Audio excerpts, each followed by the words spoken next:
They lie in hospital beds, eyes open, bodies frozen, and every one of them can still see you move. Doctors call it sleep, families call it death, but the patients never leave. And what happens inside their minds terrifies everyone who listens. It begins in Europe, 1917. While the world bleeds from war, people start falling asleep, standing, eating, mid-sentence, and they never fully wake again. But that is not the worst part. Hospitals fill overnight. Thousands arrive breathing, blinking, aware. They hear voices, they feel pain, they cannot move. Doctors touch them, they feel everything, but they cannot scream. And something else is wrong. The sickness has a name, encephalitis lethargica, sleeping sickness. But sleep is the lie, because tests show their brains stay active, their eyes track movement, their pupils react to fear, and nurses swear the patients follow them with their gaze. Then someone notices something impossible. When spoken to, some patients blink once, others blink twice, not randomly, on command. Yes, no. They understand everything, they remember everything, and they are trapped. But that still isn't the worst part. By 1920, 500,000 people freeze this way. Children, soldiers, teachers, entire families vanish while still breathing. Governments panic, records disappear, and experts disagree on the cause. Virus, poison gas, biological weapon, something else. But then the patients start changing. Weeks pass, then months. Their bodies stiffen, faces lock into expressions, smiles, screams, fear. Doctors call it catatonia, but families call it torture, because when loved ones whisper secrets, tears leak from frozen eyes, and one nurse hears something she never forgets. Late at night, she leans close. She whispers, "Can you hear me?" The patient blinks once, slow, deliberate. She asks again, another blink, and then the patient's jaw moves, just slightly, enough to form a sound, a word, help. What happened next defies all logic. Doctors experiment, electric shocks, ice baths, drugs that barely exist. Nothing works. Until decades later, 1969, a drug called L-Dopa, originally for Parkinson's.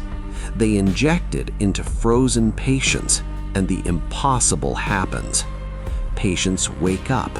After 30 years, they move, they speak, they cry, they scream. They describe being awake the entire time, watching decades pass, listening to conversations, feeling surgeries, feeling decay. But freedom does not last. Days pass, then many collapse again. Some become violent, some hallucinate non-stop, some beg to be frozen again. One patient says something chilling. He whispers, "Waking up is worse," and doctors realize they made a mistake. Because the patients describe the same thing, independently, without knowing each other. They describe a place, a dark, endless awareness, no dreams, no rest, just time stretching forever, and something watching them back. The truth grows darker. Autopsies reveal damage deep in the brain, the area controlling movement, sleep, consciousness, but not memory, not awareness. Experts confirm it. They were never unconscious. They were imprisoned, locked inside their own bodies. And then historians uncover a pattern. The outbreak peaks after World War I, near chemical warfare zones, near troop movements, near experimental weapons. Some say coincidence, others say cover-up, especially when records vanish, especially when governments stop studying it, especially when new cases quietly appear. Even today, doctors report patients who cannot move, who blink on command, who show terror when sedated, but the diagnosis changes names: akinetic mutism, locked-in syndrome, different labels, same horror. And one detail never leaves survivors. They all report sound, footsteps, voices, clocks ticking, every second stretched, every minute screaming, and none of them dream. Sleep never comes, which raises a terrifying question. What if consciousness never turns off? What if sleep is the only mercy? Some scientists believe consciousness continues after paralysis, after coma, after everything. Others call that impossible, but the patients disagree, and their last messages haunt everyone. One woman wakes briefly in 1971. She grabs her doctor's arm hard. She says 3 words, "Don't let me." Then she freezes again. They never learned what she meant, but her heart rate spikes whenever someone sleeps nearby. And here is the detail nobody explains. Many frozen patients show fear during REM cycles, eyes moving rapidly, bodies still locked, as if dreaming while awake, as if trapped between worlds, as if seeing something we cannot. Some say this proves consciousness survives without movement.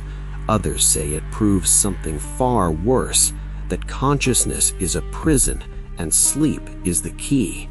But then researchers notice something final. The disease stops suddenly.